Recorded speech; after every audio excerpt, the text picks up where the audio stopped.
Alright, welcome back to the channel, y'all. Today we're going to revisit one of my favorite builds, and that is the Ultimate Support Character build. This is being updated for the final patch where we got a few new goodies. So before we get started, if this is your first time visiting the channel, consider hitting that like and subscribe button, and let's get started. Now, the TLDR with this build is, it's basically a combination if you took a white mage, a time mage, and a chemist, and smash them together. So that's kind of the theme that we're shooting for with this build. Now, starting off with character creation here, our class we're going to go with is Cleric. And then moving on over to our cantrips here, the only one that's required is Guidance. I'm also picking up Toll the Dead for some damage, and this other one's completely up to you. I'm just taking Thaumaturgy. And then for our subclass, we're going to be picking up Life Domain. That means we get Cure Wounds and Bless right off the bat.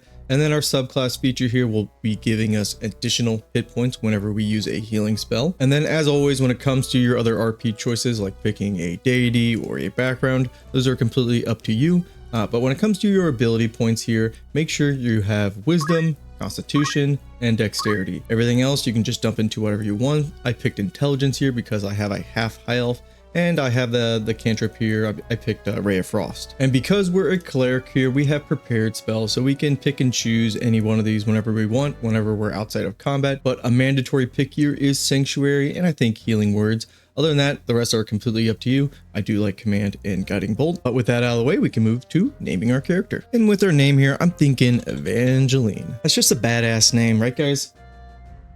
All they care about is the remaster they're getting. I guess I'm looking forward to it as well. Anywho, let's move on to leveling. Now at level 2 here, we get our Divinity Charge, which we can use either Preserve Life or Turn Undead. These are both great. As far as our prepared spells, pick what you need and we can move on to level 3. And then at level 3 here, we unlock our level 2 spell slots. So I like to take Prayer of Healing or even Warding Bond. This can be actually a really good tank character. Another good support spell here is Enhanced Ability for outside of combat. But with that, we can move on to level 4. And then at level 4 here, we do pick up another cantrip. I'm just going with Light. And then prepared spell, just kind of fill out what your party needs. But now we can talk about feats. Now with this build, we're only going to have access to 2 feats. And I think a mandatory pick for this build is Alert. We really want to ensure that we are highest on the turn order and that we also cannot be surprised. And then of course, ability improvement is always just going to be a good choice here in bumping up wisdom. But another feat I want to mention here is Warcaster.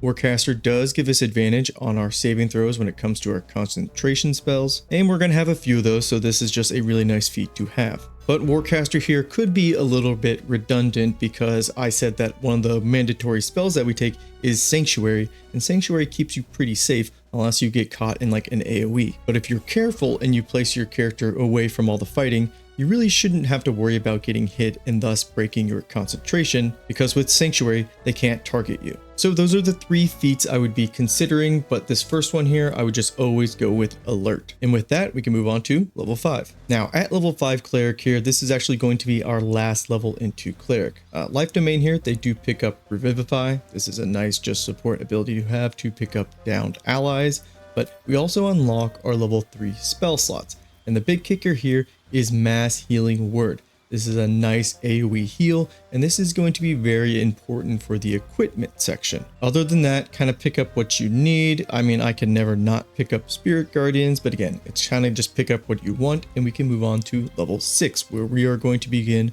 multi-classing. So now that we're done with Cleric, we're actually going to multi-class into Sorcerer. And now everything we pick up from Sorcerer, we're going to pick up a bunch of utility spells that have nothing to do with your Charisma modifier. So if we go over to our cantrips, something like Mage Hand, Friend, Blade Ward, and Minor Illusion, those are good pickups. When it comes to our spells, Magic Missile and Shield, neither one of these have to do with your Charisma, so those are good choices here. Now subclass wise, I actually think all of these subclasses have really good synergy with this build. If you want a little armor and you're not going to wear heavy armor, then the Draconic line is really good. Shadow Magic here, Strength of the Grave, if you go down, you come back with 1 hit point. That's nice survivability. Storm Sorcery, going to give you a little bit of mobility. And then Wild Magic is just going to ensure that a lot of your ability checks are going to go off. So like I said, I don't think you can go wrong with which Sorcerer subclass to pick up. But because Shadow Magic is the new subclass on the block, for this video, I'm going to go with that. Now, before we move on to level 7, before I forget, if you want to be basically optimal, this isn't necessary, but again, if you want to be optimal, you're going to want to re-level and start off as sorcerer. That way you get that proficiency in your constitution, which is the saving throw roll you're going to use for your concentration spells. But kind of like how I mentioned with Warcaster, with Sanctuary, your character should be pretty safe from getting hit. But in the case that they do get hit, having sorcerer and that proficiency in constitution can be very helpful. So with that out of the way, let's move on to level 7. Now at level 7 here, we're going to stick with sorcerer and we're going to pick up false life for our spell, but we're going to be trading this out later. Now we also unlocked our meta magic, and I would pick up twinned and extended, and with that we can move on to level 8. At level 8 here, we're going to unlock our level 2 spells for sorcerer, and we got some good choices here. Mirror image could be a good choice, but I would probably just go with Misty Step for that mobility and making sure we can get to allies when they need us. And then moving to our meta magic here, I would definitely just take Quickened. You could also make a case for taking Heightened here. In this build here, we're not going to have enough levels to take both of these meta magics, so you're just going to have to pick whatever one you prefer. I think the most important meta magic we already picked up, and that was Twinned, but with that, we can move on to level 9. And at level 9 here, we're going to pick up our second feat. For the sake of this video, I'm going to go with Warcaster just in case I get hit during the gameplay section. And now we can move on to level 10.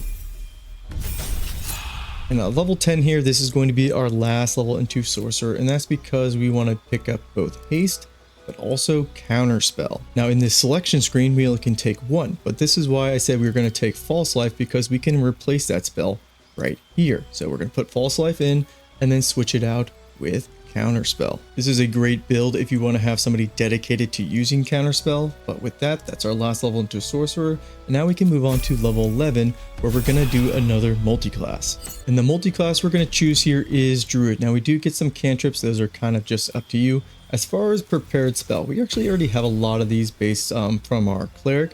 So maybe just take Enhanced Sleep and Longstrider if you don't have a character that can already do that. These two ritual spells are actually really nice utilities to cast outside of combat. Obviously Longstrider is going to help everybody's movement, but then Enhanced Sleep here is going to give everybody really great mobility in combat to jump basically wherever they need to. And then with your last two slots here, because you are a druid, these are prepared spells. You can change these out anytime you want outside of combat, but we can move on to our last level, level 12.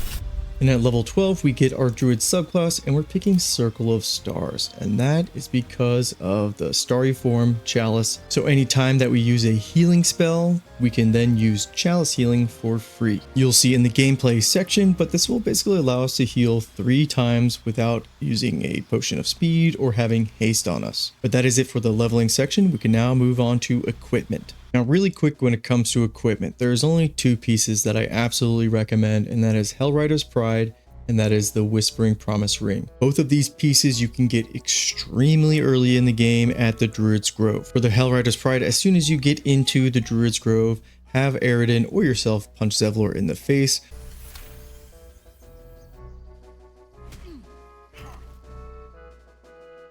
Tom, you knocked him clean out. While Zevlor is knocked out, you can just go ahead and steal these gloves right off him without having to do the quest that involved the Shadow Druids. And then for the Whispering Promise, you can buy this off of Volo. He is in the Druid's Grove where they are performing the ritual. When you talk to him, you have the option to trade, and that's where you get it. So with both of these items combined, you're giving your allies that you heal with either potions or a healing spell, you're giving them Blade Ward and Bless at the same time. That's a lot of synergy. The other pieces of equipment I have here, this is the Ring of Regeneration, not required. Also have the Amulet of Harpers. This is going to give us shield as a reaction without spending a spell slot. There's also the Amulet of Healing that you get again in Act 1 that again will save you on having to use some spell slots to heal. And then I have the Adamantite Shield. This is just to ensure that if I don't have Sanctuary up, I can't be critically hit. And with the equipment out of the way, let's head to the gameplay section where this all comes together. So in the gameplay section here, we got Tav and we got Minx with us.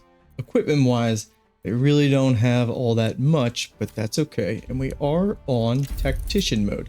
This is a really good build, a really good support build for Tactician and Honor mode where it's completely viable. I know some of you will be like, okay, why would you have a dedicated support character where damage is basically ultimately king in Baldur's Gate 3, so kill your enemy before they could kill you?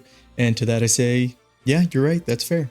But this is just another playstyle that's completely viable, again, in Tactician and Honor mode. And I like having a dedicated like healer support character for my party. Now, real quick, if we look at my bar, you can see top row, basically all of our damage abilities. Got Misty Step there as well. And that second row, healing, and then the next 2 rows are just all of our utilities slash like support skills. And the only thing to do, I would say, before combat is make sure you got Long Strider up with everybody. Now we also can give everybody enhanced leap, but we're really not going to probably need it for this in combat encounter, but again, it's another option. But I want to show this off without doing any like pre-buffing, like using haste. So let's just go ahead and jump right into the encounter. You can see we got this nice little battle room right here with a fair bit of enemies here. Now, because we took alert, our shadow art here is first in the turn order. Now, if you look closely, you'll be able to spot, yeah, that's a Flaming Fist mage there, and they have counterspell. So we're gonna want to bait out that counterspell before we use. I would say you want to open up with Sanctuary. So let's just go ahead and use something like Cure Wounds. They already used counterspell, good. And now that leaves our character here to use Sanctuary on herself. Now, if somebody wasn't here to use counterspell on us, first thing you'd want to do is twinned haste and then use Sanctuary on yourself. But it's not a big deal. This is going to give the enemies an opportunity to actually hurt our allies here. And so we can end Shadowheart's turn there. They're going to take some volley damage. And so we have Minx here. We're not going to try to do too much damage, but we also don't want them to be completely useless here. So I'm just going to use, I think, volley on these 3. Gosh, hunters they're so good. Minx's equipment here is not good at all. He does have sharpshooter as a feat, so he is doing a fair bit of damage, but yeah. Ooh, hunters are nasty in the late game. Alright, that's enough damage from Minx. Go ahead and end his turn. This warrior here, he really does beat the crap out of your allies. Now our Tav here is a paladin. And we're just going to have them move in, maybe have them bum rush the mage here. Let's just get her off because it's kind of annoying to have to deal with counterspell. And that's all he'll do for now. And so now we move over to Shadowheart, kind of for her first turn. We're going to have her move right about here. And then we're going to do that twinned haste we were talking about. Now you could twinned haste yourself, but I don't think it's absolutely necessary to have this support character have haste on themselves. I think it's more important to put it on like your 2 damage dealers. Both of them have haste, and that haste is going to stay up because we have Sanctuary on Shadowheart, and as long as we don't break our Sanctuary, the enemies can't attack us. They can't attack us, they can't break our concentration. So really helpful there. Now a follow-up to this is Mass Healing Word. This is why we want to take 5 levels into Cleric, because now we can use this healing ability, and boom. Minx over there has haste. He has Bless. He has Blade Ward. He also has Long Strider and Jump that we put on earlier too. And so he's in a lot better position than he was just a second ago. Shadowheart also put some of those buffs on herself, but again, doesn't really need that Bless that she has. And of course our Tav, he got the same benefits. Now because we took Druid and we have that starry form, Chalice, we can now do a Chalice heal as well. And of course we're probably going to target Minx because our Tav over there, he doesn't really need it. So let's go ahead and heal Minx up some more. And again, that's a free heal. It doesn't cost any resources. So again, just a nice little bit of healing. And with her moving back a bit, we can just end her turn and see what the enemy does. They're just going to continue to hit Minx. They're going to hit our Tav. But because they have Blade Ward, they're only taking half damage. So with Minx here, we can actually start just doing some damage. We're going to use Whirlwind. We don't have the greatest hit chance, but it's better than nothing. Let's follow up actually with another volley. Get some more damage out there. Ooh. And because he has haste, he can just keep rolling. We're not playing optimal with them. We're just kind of just messing around. So even if you have like, you know, a couple dummies on your team, just know that you can support them and keep them alive while they do whatever they do. But that's it for Minx. Let's go ahead and end his turn. So with our Tav here, we're not going to do anything special. We're just going to try to hit this guard here, this fighter. We got a critical. Let's not react. And just have him keep swinging. Beautiful. Now it's Shadowheart's turn again, and we can just get her in position to heal everybody up again. We can use our Channel Divinity and Preserve Life. This will come back on short rest and long rest, so really helpful heal. Again, only costs your Divinity charge. And if you'll notice there, that when we use Preserve Life and we did that healing, it actually doesn't proc Chalice healing because this only works with a healing spell. So we're going to have to use something like Mass Healing Word again And we're just gonna upscale it. Actually, we don't need to upscale it because our tab's pretty close to max health, and then Mink's there. Let's just do a level 4. Just heal him up, nice and safe, and then we can just follow up with another chalice healing. And he's right back to full, even though these two have been taking a beating. Again, their gear is really bad. They're completely safe because of our support character here. Let's end our turn. And next go around for Shadowheart, we'll throw some potions because that does have some nuance to it, because it'll actually break our sanctuary when we throw potions. So you got to keep that in mind. But let's start cleaning up the field a little bit. We'll just use volley. We'll just keep spamming it because we have haste. And he's missing a lot of these, but then again, he's got really bad stats right now. So they're dead. This guy's all the way outside the room. We'll just go ahead and proc that opportunity strike, show that we can play as bad as we want, and we're gonna stay alive. Good damage there, and his turn. And then we'll just have our tab just wail on this guy. Beautiful. And we will just have these two kind of stand close together.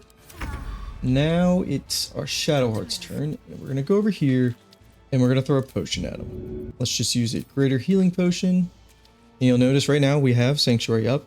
Throw the potion. They get all the additional buffs and stuff, but now it broke our Sanctuary. So now our Sanctuary is blocked where it turns. So keep that in mind if you're going to throw potions. And just like Preserve Life, you'll notice that throwing a potion, it doesn't proc that chalice healing. Again, you need to use a spell for it. Now Shadowheart is a little exposed here if this archer did want to come over and just start shooting volley at her. So she can actually just use Misty Step, kind of just get right out of danger. And so while she's safe over here, turn, he's just going to attack these two. That is essentially the encounter. We can go ahead and just have Minx try to end it.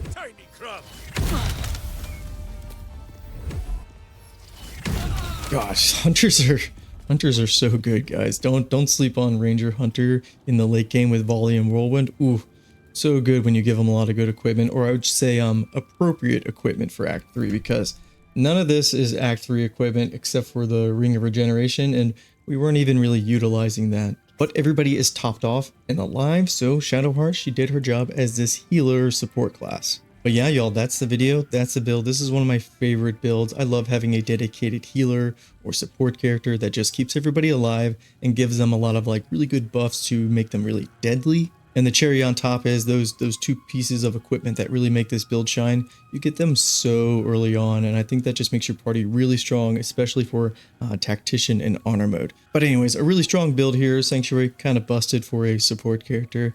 But yeah, anyways, I will see you guys next time. Peace and take care.